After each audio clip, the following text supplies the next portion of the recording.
যে কোনো পরিস্থিতিতে অন্তর্বর্তী সরকারকে সমর্থনের অঙ্গীকার করেছেন সেনাবাহিনী প্রধান জেনারেল ওয়াকারুজ্জামান। আগামী 18 মাসের মধ্যে যাতে নির্বাচন হতে পারে সেজন্য গুরুত্বপূর্ণ সংস্কারগুলো সম্পূর্ণ করতে সরকারকে সমর্থনেরও অঙ্গীকার করেছেন তিনি।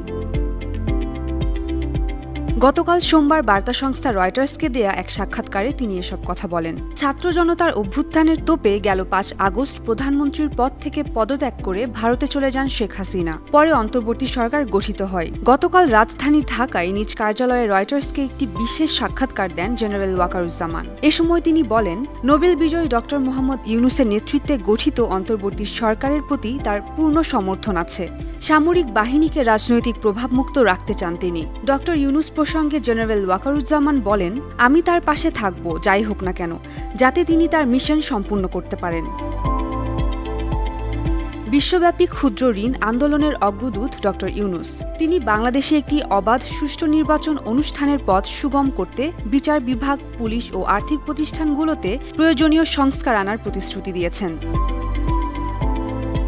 হাসিনার ক্ষমতাচ্যুতির কয়েক সপ্তাহ আগেই সেনাপ্রধানের দায়িত্ব গ্রহণ করেন জেনারেল ওয়াকারুজ্জামান। তিনি বলেন, 1 থেকে 1.5 বছরের মধ্যে গণতন্ত্রের উত্তরণ ঘটানো উচিত। সেক্ষেত্রে ধৈর্য ধরার প্রয়োজন মনে করেন তিনি। News desk, 52 TV.